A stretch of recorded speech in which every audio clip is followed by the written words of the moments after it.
Welcome to Destination History, I Digress, where we tackle interesting and only slightly relevant things. Today we digress from the Bungle Bungle range to talk about a fascinating aspect of Indigenous Australian culture, the dreaming. Just a quick note before we start that for those destination historians of Aboriginal descent, that names of deceased persons may be mentioned in this episode. The term the Dreamtime or the dreaming is used as an all-encompassing term to describe Aboriginal spiritual beliefs.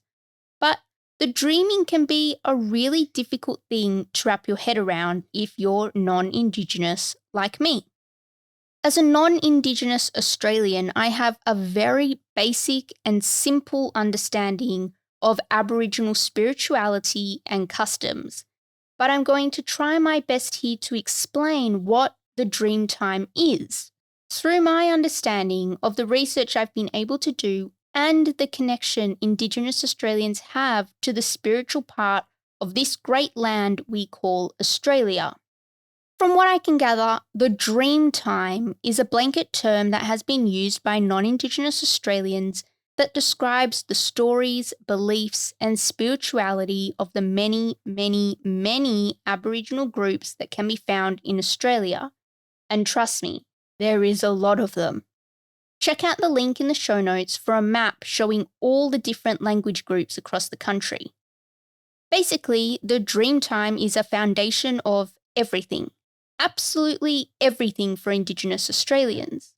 It's the stories about how everything came to be, how the universe was created, how humans were created, animals, plants, rivers, streams, hills, rocks, everything.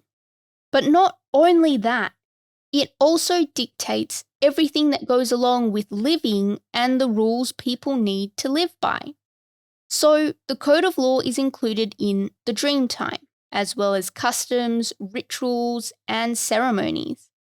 And then the Dreamtime also includes how people are connected to their country, their relationships to those around them, as well as their connection to the spirits that made the world and keep it running. The Dreamtime is how Indigenous Australians understand their world, and the stories they tell pass that understanding and respect for country down through the generations. The core of the Dreamtime stories is that at the very beginning of time, ancestors rose up out of the darkness to create everything. And each tribe, clan, or group had their own stories of creation, their own rules of law, their own ancestral spirits, and their own name for their stories and beliefs.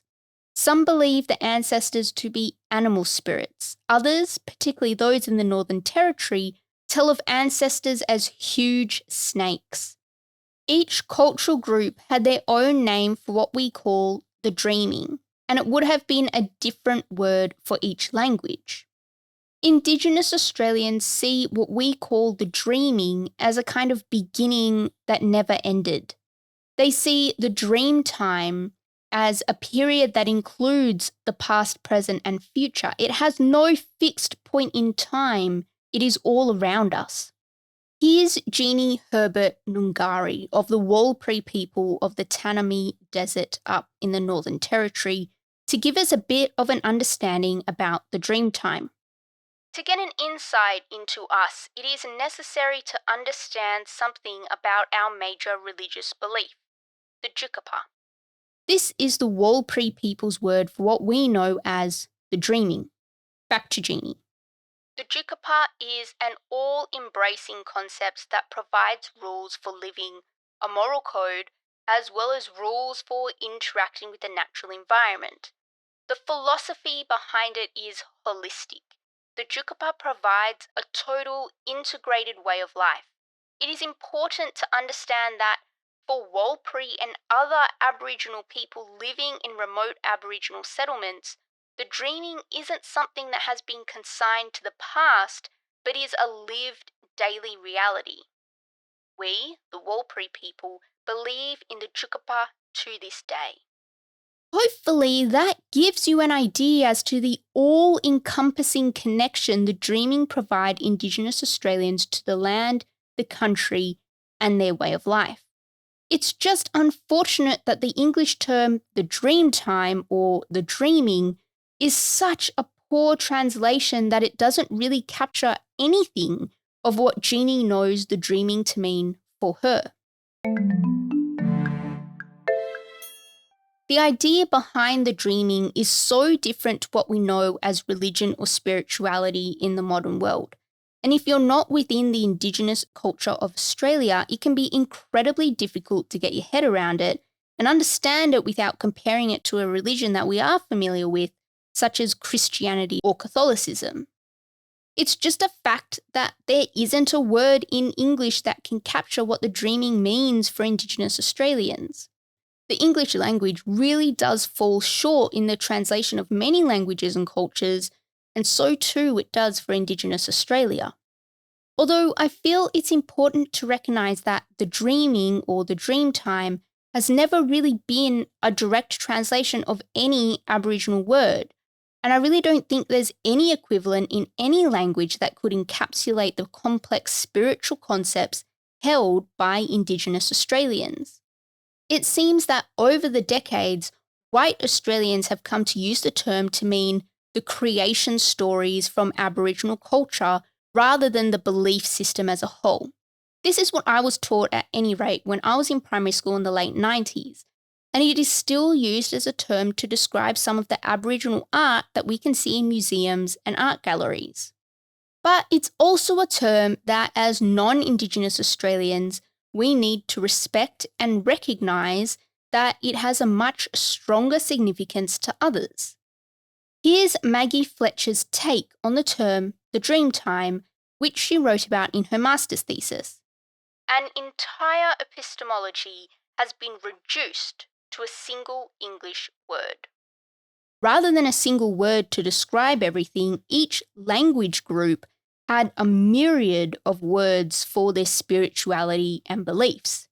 Here's Mudruru, an Aboriginal writer, explaining another aspect of the dreaming.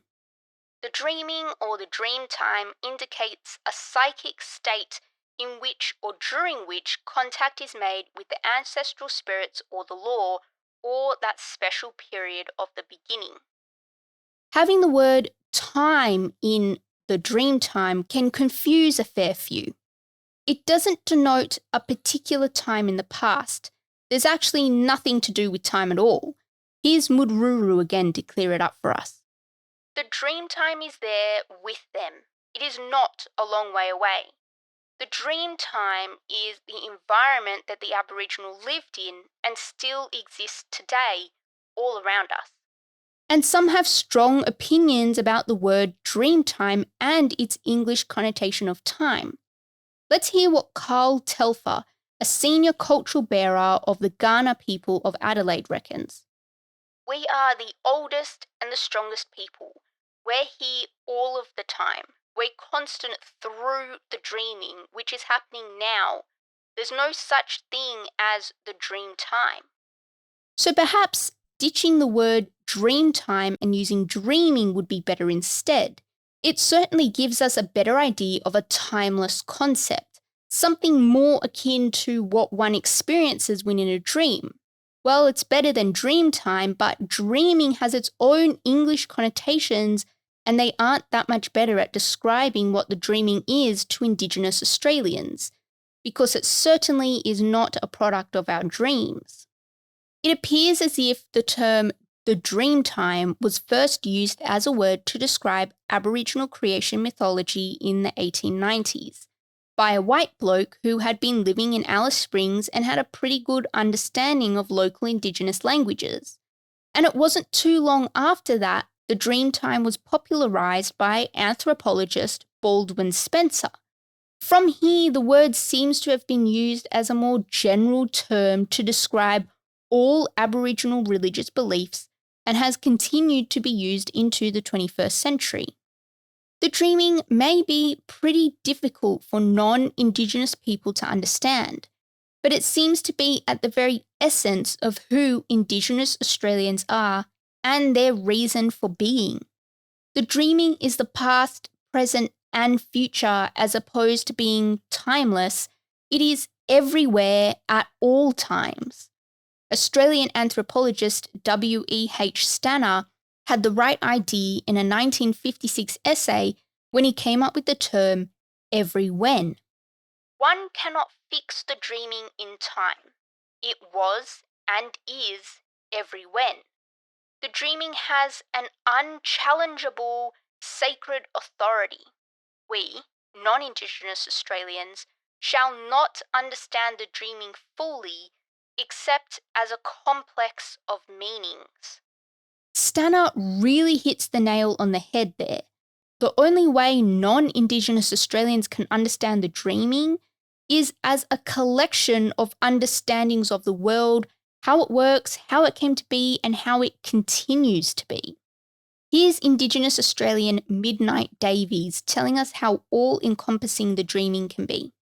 The dreaming is a complete guide to life and living. It is an encyclopedia of the world. It is not just stories, it is art, songs, dance. It is written into the land itself. Through the dreaming we are taught knowledge of plants and animals. The movement of the stars foretells the changing of the weather, the birth of animals, the time of ceremony and gatherings. The dreaming completely surrounds us. We are shown proof of it every day. It is the living world itself. The dreaming belongs to every Aboriginal person. It isn't the sacred property of a few priests, rabbis, imams. It is the property of everyone.